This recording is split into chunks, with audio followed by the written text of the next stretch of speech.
Hello everyone, it is Terra Synn. I am here with Mike Sealie, comic book artist.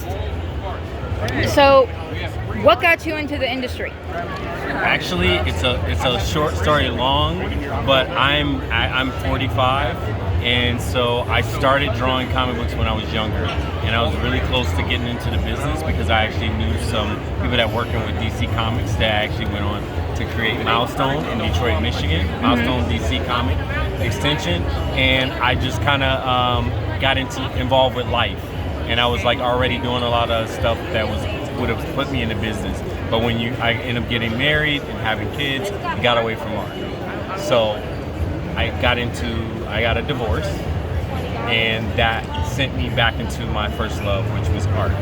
And as art was to me my savior at that time, because it's something I can attach to. Not that I'm a control freak, but something that I can attach to and actually have some control over. So I went to a Comic-Con with my art all disheveled, not organized as you'll probably end up seeing. And I was showing it to some editors and some people, and I got really good traction. And I had a guy that wanted me to do some stuff. He's actually at this con, and he's with Scout Comics, and Andreas, I forgot his last name, but he actually hired me to do some of his characters. And so I got my first kind of paid work that tipped me into doing more stuff. And I've since worked for doing Mandalorian, Star Wars work, did some stuff for Marvel. Here's my art. And then also did some stuff for DC. If you're familiar with CW, Crisis Infinity Earth, I did about 45 to 60 cards for them. And so I've done stuff for Marvel, DC, X-Files, 20th Century Fox, and stuff like that kind of stuff. And so here I am now doing some self-publishing.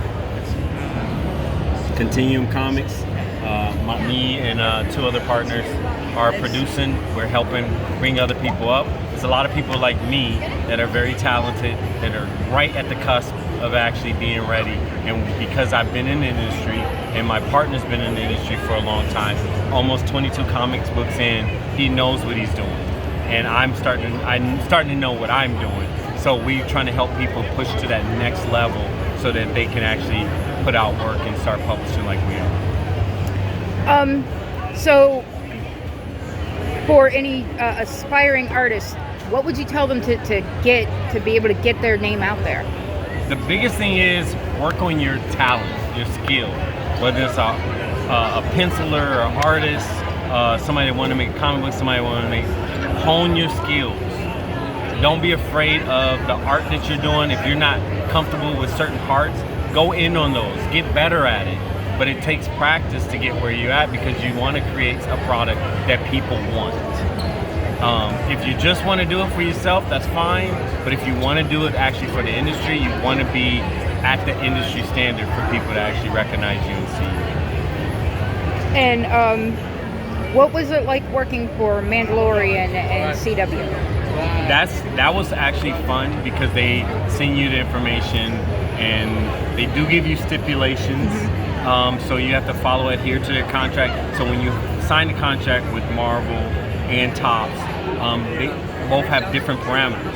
When you're doing LucasArts, they want you to draw true to life. So if you draw Harrison Ford, they can look like Harrison Ford. Whereas when you do stuff with Marvel, even if it's the Avengers, I did an Avengers Endgame or an Avengers Infinity War project, they wanted no likeness.